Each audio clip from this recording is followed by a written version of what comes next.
Steve, what's something good that you've had to let go of as you go forward? One of them would be responding an email and stuff. We were making jokes last night about the fact that you can't get a hold of me, but you can get a hold of Sandra, who's my administrative assistant.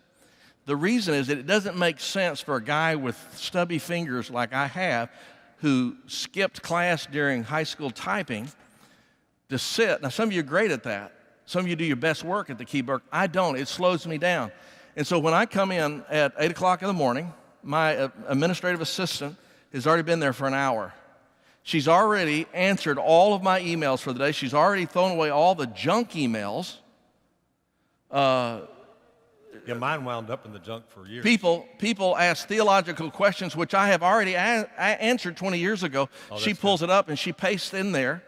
I can see everything that happens, so I'm aware of what's going on. But that's just one example. And you Something say, well, you're good at that you just let go because you had to do what you're... Yeah, and some of you would say, well, that's nice for you, Steve. I can't afford an administrative assistant. Here's what I'm going to say to you, is that you need to be giving away to volunteers and to staff those things that you're good at, and I'm going to make the case also that you're great at. Now, you know what the difference between good and great at? The difference is people would actually pay you money to do this. There are people who would pay me money to do counseling. I wouldn't say a great, but I'm a really good counselor. But here's my choice. I can sit and do marriage counseling for one couple and spend an hour doing it and help raise the temperature on a marriage, maybe that they're willing to do something, maybe they're not. Or I can spend that same hour preparing a message and speaking to several thousand couples. What do you think is the better use of my time? Now, is there an expectation for me to see everybody who wants to see me? Of course there is. But I've got to exercise some self-leadership about where I spend my time. Now, you let elders speak into that?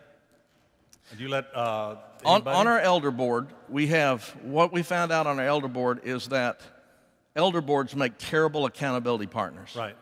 5 or 6 people are not going to ask you the tough questions. They're going to be polite. And so we have one elder who is, Garen Horton is his name right now, who is pastor liaison. And Garen not only has permission to ask me about this stuff here, but a lot of other stuff. He has permission, and he does it on a regular basis, to call my wife, Marcia, and ask her questions. And he has permission to call Sandra and ask her about my calendar and schedule. And so, yes, the elders can speak into it, but there's one elder who represents all of them. That's because cool. When everybody's responsible for your health, nobody's responsible for your health. Does that make sense? All right. Good. Now, here's unique ability. Unique ability is what God has uniquely created you for.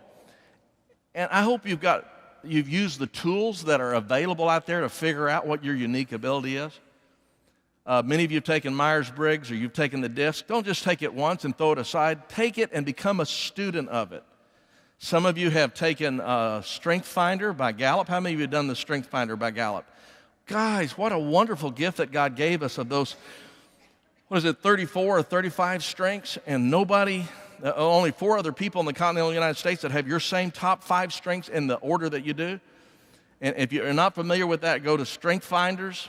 The Gallup organization. You can buy the book and get the code, or you can go online and get it. Take a personality profile. The great thing about a personality profile is a personality profile tells you different things than the Strength Finder. Yeah. They're totally two different things. And you put those two together, and it's going to tell you a lot about your unique ability. Then go from there and ask the question, what are my spiritual gifts? I have a spiritual gift of teaching. I have the spiritual gift of leadership, specifically strategic leadership. And I have the spiritual gift of evangelism. Now that tells me where I ought to be spending my time. In terms of my strengths, first of all, I'm strategic. Second strength is a ranger. Third strength is a thing called woo, which is kind of a salesman that Hal has right off the chart. Also have the spiritual, the strength, not the spiritual strength, but the strength of relator.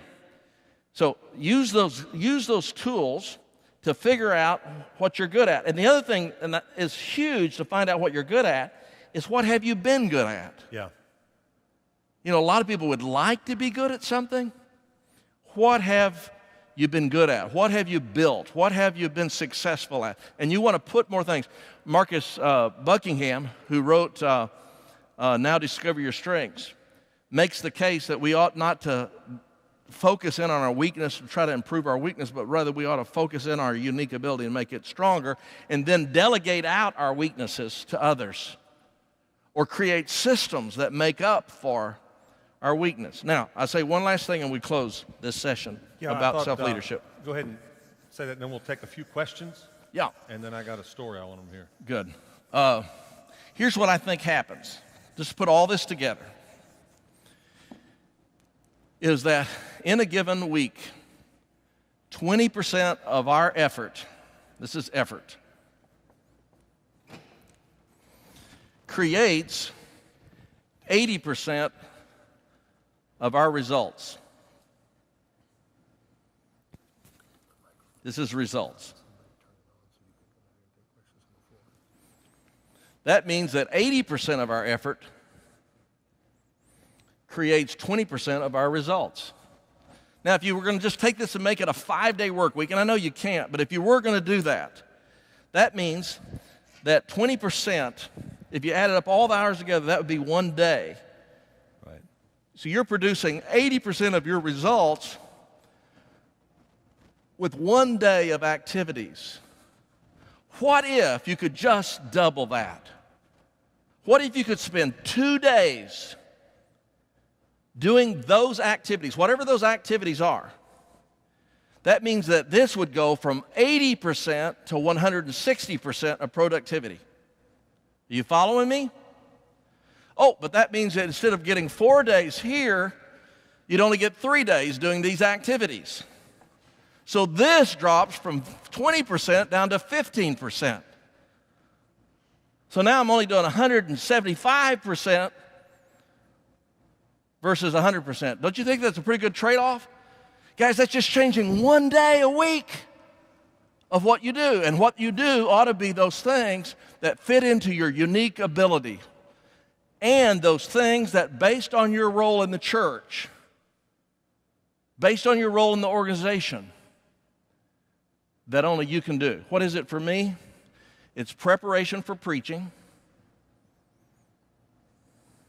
and it's strategic leadership. It's not meeting with people who have a bone to pick with me. What did Ron say? Ron said, love everybody, but move with movers. That's what I'm talking about. It's not, even as good as it is, it's not hospital visitation. As good as it is, it's not even counseling. As good as it is, it's not solving the litter problem at our church. It's strategic leadership, meetings that I have called to solve the major problems that are constraining our growth and preparing to preach.